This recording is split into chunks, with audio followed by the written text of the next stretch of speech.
Hello, everyone. Welcome back to English Stories 101, the channel where real stories help you learn real English. I'm your host, Sid, and I'm so glad you're here today. Now, I want to ask you something before we begin. Has anyone ever told you that your dream was too big? That you weren't good enough? That you should just give up? Today's guest knows exactly how that feels. Her name is Maya, and her story is about fighting for herself when nobody else would. Maya, welcome to English Stories 101. Thank you, Sid. I'm really happy to be here. So let's start at the beginning. Maya, how old were you when you first had a big dream? I was 9 years old. I remember it clearly. My grandmother was baking bread in our small kitchen. The smell was so warm and beautiful. I looked at her and thought, I want to do this forever. That's a wonderful memory. So baking was the dream? Yes, from that day, I wanted to become a professional baker. I wanted to open my own bakery one day. That sounds like a beautiful dream, but the title of your story is When Nobody Believed in Me. So what happened? Who didn't believe in you? Almost everyone, but the first person was my father. Your father? What did he say? He said baking was not a real job. He said, Maya, bakers don't make money. You need to study something serious. He wanted me to become a doctor or an engineer. That must have hurt. You were just a child. It hurt a lot, but I didn't stop. I kept baking at home. Every weekend, every holiday, I practiced and practiced. Good for you. So when did things become really difficult? When I was 17, I applied to a professional baking school in the city. It was my dream school. I was so excited. What happened with the application? I didn't get in. They rejected me. Oh, no. How did that feel? Like the world stopped. I sat on the floor of my bedroom and cried for 2 hours. My mother came in and sat next to me. I thought she would comfort me. But she didn't. She said, maybe this is a sign, Maya. Maybe baking is just a hobby. Not everyone can make it. I remember those words exactly. Wow, even your mother said that. That's a very lonely feeling. It was the loneliest moment of my life. The two people I loved most didn't believe in me, and now the school didn't want me either. So what did you do? Did you give up? For 3 weeks, yes, I stopped baking completely. I didn't want to look at flour or butter or anything. I was angry and sad at the same time. That's completely understandable. 3 weeks is a long time, though. What changed? My grandmother, the same woman from my memory, she came to visit us one Sunday. She walked into the kitchen, looked at me, and said, "Why does this kitchen smell like nothing?" That's a powerful question from a grandmother. I started crying. I told her everything, the school, my parents, my feelings. She listened without interrupting. Then she said something I will never forget. What did she say? She said, Maya, I never went to school for baking. Nobody taught me. But my bread fed this family for 50 years. Don't let anyone decide what you are worth. Wow, that gave me chills.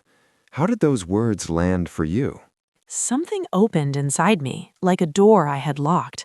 I went back to the kitchen the next morning and I started baking again. So your grandmother became your motivation. Did you apply to the school again? Yes, but not right away. First, I spent a whole year just improving. I watched videos, I read books, I experimented with new recipes every week. I failed a lot, but I kept going. Were you still getting negative comments from people around you? Oh, yes. Some friends at school laughed. They said, "You want to be a baker? Like a person who wakes up at 4 a.m. to make bread?" They thought it was funny. How did you handle that? I smiled and said nothing, but inside I thought, just wait. Those 2 words became my answer to everything. Just wait. I love that. Just wait. There's so much quiet confidence in that. My grandmother taught me that too. She said, don't argue with people who can't see your future. Show them instead. Incredible advice. So after that year of practice, what happened next? I applied to the school again. This time, I also submitted a small portfolio, photos and descriptions of everything I had baked that year, 37 different recipes. 37? That's serious work. I wanted them to see I wasn't just dreaming, I was doing. And the result? I got in. Yes. How did that feel? I screamed. I was alone in the house and I just screamed at the ceiling. Then I called my grandmother. She cried. We both cried.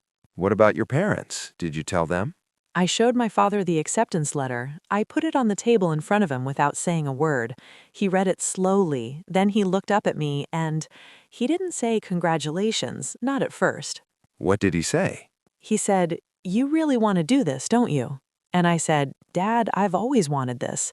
I just needed someone to see it." He was quiet for a long time. Then he nodded and said, "Okay, go." Just go. That's so much in one small word. For my father, that was everything. He's not a man of big emotions, but that okay changed things between us. I'm glad to hear that. So you went to baking school. Was it everything you imagined? It was harder. It was so much harder than I imagined. The teachers were strict. Some students had been baking professionally for years. I felt small again. The doubt came back. Every single day, especially in the first month. There was one teacher, Madame Rue, who was very tough. She tasted my first bread in class and said, "This has no soul." No soul. That's a harsh critique. I wanted to cry right there in the classroom, but I remembered my grandmother's words, "Show them." So I went home and I baked that same bread 6 more times that week. 6 times. 6 times? And what happened? By the 6th time, it was different. Even I could feel it. I brought a loaf to Madame Rue the next Monday. She broke it, smelled it, tasted it. Then she said, "Now it has something." Not perfect, but something. And that was enough. More than enough. That was the turning point. I stopped being afraid of criticism. I started using it like fuel. That's a real shift in mindset. Did things get easier after that? Slowly, yes. I graduated 2 years later. I was one of the top 5 students in my class. Top 5. And your father? Did he come to graduation? He did, and my mother, and my grandmother. She wore her best dress. She passed away 8 months later, but she was there that day. Oh, Maya, I'm sorry about your grandmother, but what a gift that she got to see it. That's exactly how I think about it. It was a gift for both of us. And today, where are you now? I have my own small bakery. It's been open for 3 years. It's not big, but it's mine. And every morning when I unlock the door, I think of her. That's beautiful. And your father, does he ever visit the bakery? Every Sunday, he sits at the corner table and has coffee and my almond bread. He never says it's good, but he always finishes everything on the plate. That is his review. That is 5 stars from your father. Exactly. 5 stars and an empty plate. Maya, if you could go back and speak to 17-year-old Maya, sitting on that bedroom floor, crying, what would you tell her? I would say, the people who don't believe in you are not the judges of your life. Keep going and find your grandmother. She already knows the answer. That is a perfect answer. Maya, thank you so much for sharing this story with us. You are brave, you are strong, and your grandmother would be so proud. Thank you, Sid, and thank you to everyone listening.